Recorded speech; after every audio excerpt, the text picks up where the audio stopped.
بسم اللہ الرحمن الرحیم۔ اللہم صلی علی محمد وعلی آل محمد۔ میں ہوں محمد مظہر اقبال چٹھا اور آپ دیکھ رہے ہیں میرا یوٹیوب چینل مظہر چٹھا۔ تو آج میں آپ کو اشتمال کے حوالے سے جو عدالتی دائرہ کار ہے اس کے حوالے سے کچھ کیس لا میں نے اکٹھے کیے ہیں، وہ آپ کی نظر کرتا ہوں۔ تو اشتمال کی کارروائی آپ جیسا کہ سمجھتے ہیں کہ کسی بھی موضوع میں یا کسی علاقہ میں اس کے جو معاملات ہیں ان کو درست کرنے کے لیے کی جاتی ہے، تو وہ ایک لمبا چوڑا ٹاپک ہے کہ وہ کیسے کس کی درخواست پر یہ شروع کی جاتی ہے کارروائی، اور وہ کارروائی کیسے ہوتی ہے۔ لیکن آج میں صرف کیونکہ ایک ویلاگ میں اس کا احاطہ کرنا بڑا مشکل ہے، لیکن آج کا میرا جو ٹاپک ہے وہ یہ ہے کہ کیا یہ جو اشتمال کی کارروائی ہے اس کو عدالتوں میں چیلنج کیا جا سکتا ہے یا نہیں۔ تو اس کے متعلق کیس لا جو ہیں وہ میں نے اکٹھے کیے ہیں، تو اس میں ساتھ میں اس کی وضاحت بھی ایک آدھ لائن میں کرتا جاتا ہوں۔ تو یہ اس کا سیکشن ہے 26، اشتمال اراضی آرڈیننس 1960 جو ہے، اس کا سیکشن ہے 26۔ 26 آرڈیننس 26 سیکشن کے تحت اس آرڈیننس کے ذریعے گورنمنٹ یا ریونیو یا کسی اور افسر کو معاملہ کرنے، فیصلہ کرنے یا خارج کرنے کے اختیارات حاصل ہیں۔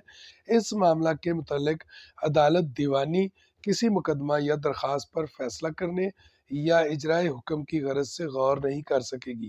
یہ تو ہے بیسک لا۔ اس کا جو سیکشن 26 ہے وہ یہ کہتا ہے کہ اس کو کسی عدالت میں کوئی اور عدالت اس کا فیصلہ نہیں کر سکتی۔ لیکن آگے چل کے پھر اس کے جو اس پر فیصلے بھی ہوئے ہیں، جو کیس لا ہیں جو اس کو سپورٹ کرتے ہیں، جو اس کی اتھینٹیکیشن پر تصدیقی مہر ثبت کرتے ہیں، وہ یہ ہے کہ ایک موضع کی اسکیم اشتمال اراضی پاس ہو گئی۔ جیسے ایک موضع تھا کوئی، اس کی اشتمال اراضی جو اسکیم تھی وہ پاس ہو گئی۔ حصہ داروں نے اسکیم کو عدالت دیوانی میں چیلنج کر دیا۔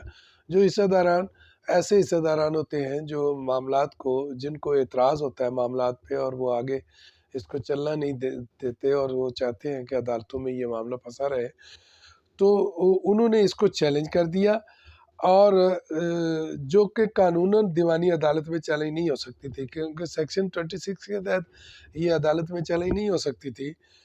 تو کیونکہ دفعہ 26 مغربی پاکستان اشتمال اراضی آرڈیننس 1960 کے تحت اس پر ایک ریسٹرکشن موجود ہے، تو لہذا عدالت نے یہ کہہ کر کہ یہ چیلنج نہیں ہو سکتی فیصلہ کر دیا۔ یہ ہے جناب 2008 SCMR 1431۔ اس کے بعد ایک اور فیصلہ ہے، کوئی بھی معاملہ جو سرکار، بورڈ آف ریونیو یا کوئی دوسرا بااختیار افیسر اس آرڈیننس کے تحت فیصلہ کرنے کا مجاز ہے، اسے دیوانی عدالت میں نہیں لے جایا جا سکتا۔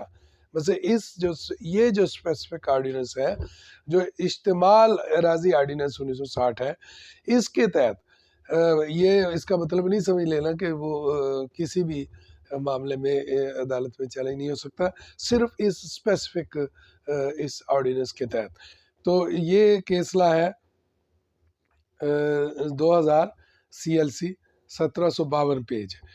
اس کے علاوہ ایک اور کیسلا ہے جس کا ماحصل یہ ہے کہ اشتمال کی کارروائی عمل میں لائی گئی اور سکیم 1987 میں منظور ہوئی۔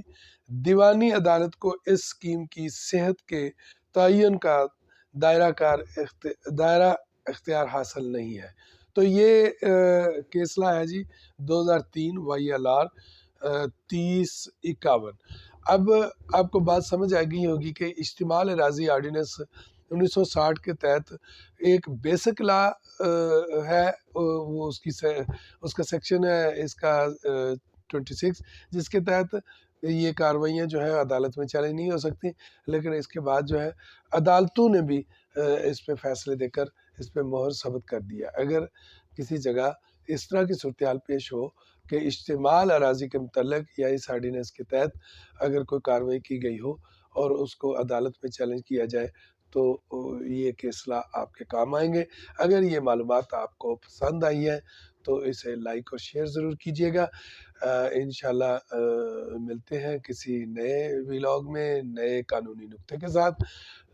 میرے اس چینل کو سبسکرائب ضرور کر دیجیے گا اور گھنٹی کا بٹن بھی دبا دیجیے گا، کیونکہ یوٹیوب کا ایک بہت بڑی فیملی ہے، اس میں مجھ جیسے ناچیز کو ڈھونڈنا مشکل ہوگا، تو اس لیے آپ گھنٹی کا بٹن بھی دبا دیں۔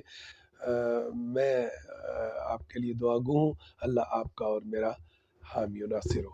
تھینک یو، اللہ حافظ۔